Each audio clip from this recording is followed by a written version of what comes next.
case. So the last thing I want to do to close this section off is adding our PropTypes declaration for our FoodItems component. So let's begin in FoodItems.jsx by importing our PropTypes object. So here at the very top, I will import PropTypes from the PropTypes library, and that is going to be all lowercase with a dash in between those two words. And then as a reminder, the way this works is after our functional component declaration, we reference that function of FoodItems and we add a property to it called PropTypes, lowercase p, capital T, and it must be named like so. To this, we provide an object where the object's keys are going to be the props that are flowing into the component. In this case, we only have one prop and it is called items. So right here, I can write items. And there is going to be an option available called array. So I can look for PropTypes.array, and I'm going to mandate that it is required by adding the dot and then is required. If we wanted to specify that it is not required, it would probably be a good idea to provide a fallback value using default props, and that could be something like an empty array. Because remember, it is critical that we have some type of array, even if it's an empty one, because we are going to call map on the items prop. So if we do not provide a fallback value, I believe React will fall back to undefined by default, and the undefined value will not have a map method, and your app will then break. So we're either going to mandate that items must be provided by the parent, or if we are going to make it optional, it's good to have a fallback or a reasonable default that will still enable the component to work. If items is an empty array, then the map method will return an empty array of JSX, in which case nothing will render on the screen, but at least the app won't crash from a JavaScript related error, right? So with that said, we have PropTypes array here, and that is decent. It's better than nothing, but we can actually get a lot more granular with PropTypes, because all we're telling React here is to validate that we're receiving an array.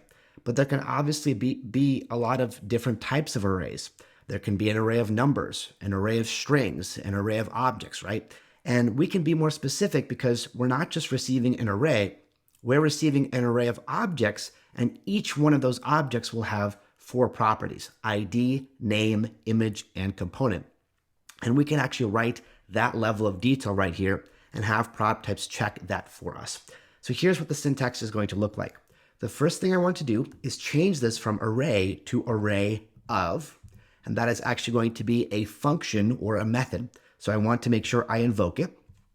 So the syntax stays the same, except instead of a simple data type here like number or string or array, I'm doing array of and then invoking that method. Then I'm going to do a line break just so we can see what's going on here. In here, I want to specify that I'm going to have an array of objects with a specific shape. And when I use the word shape, I simply mean with given properties and their respective data types.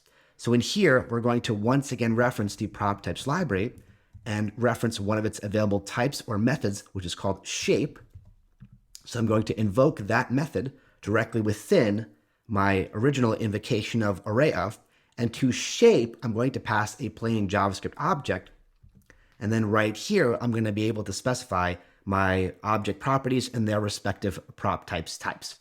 So hopefully the syntax makes sense. We're saying we are going to have an items prop that is going to be an array of objects with this shape, with these properties. So obviously we begin with ID, and ID is going to be a number. So right here I can say PropTypes.number. And I'm also going to add that it is required. So we're saying each object must have this property. It's not going to be an optional property, right?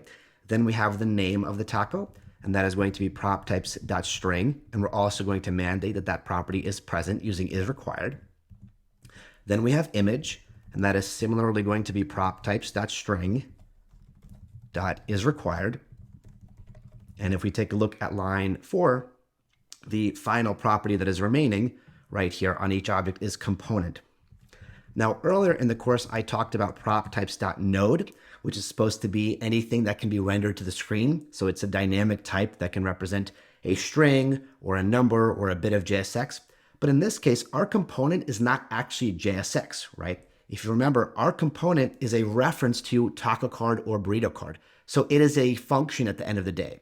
It is not JSX, right? It is a function that returns JSX. That is what a component is.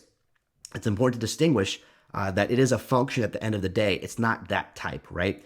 A number is a different data type in JavaScript than a function that returns a number, right? So just to reiterate, in terms of JSX, we are passing down a burrito card, which at the end of the day is a function that returns JSX, right? It's not the same thing as plain JSX, like let's say an H1 if we pass that down, right?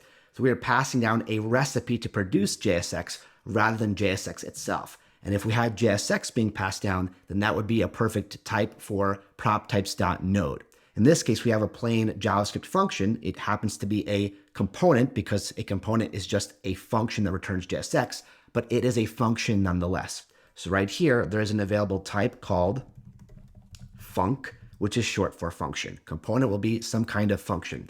And of course, this syntax right here, where we are returning that rendered component, is the JSX equivalent of running that function, invoking that function to produce the component, to produce the final JSX. That's the point where the recipe is actually cooked and we produce the final actual output, right? But until that moment, what we are passing in is a plain function. That's what component is. So right here, I will say PropTypes.func, and I will also make it required with the isRequired property.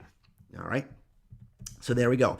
So now if we provide anything wrong, for example, if items is not an array, or if items is an array, but it's not an array of objects, or if items is an array of objects, but the objects don't have these properties. For any of those scenarios, the PropTypes library will give you that warning in the browser console. So it's going to make it even easier to debug what is missing, what specific properties are missing, or what are the wrong types that you're feeding in. And then you can identify, hey, something in my parent component, in this case app, is not passing down the correct data or not enough of the correct data. So PropTypes are a really nice thing to have, especially in code bases like this, where we are not using types. We're not using a language like TypeScript here. We're using regular JavaScript, which does not have types. And PropTypes allows us to have something a little bit more closer to a typed language because we can validate these things at runtime. When this React code runs in our browser, we can use our console to see if perhaps we forgot to provide something that we need to, which obviously can help us avoid a big class of bugs. All right, that's all there is to cover in this lesson, so I will see you in the next one.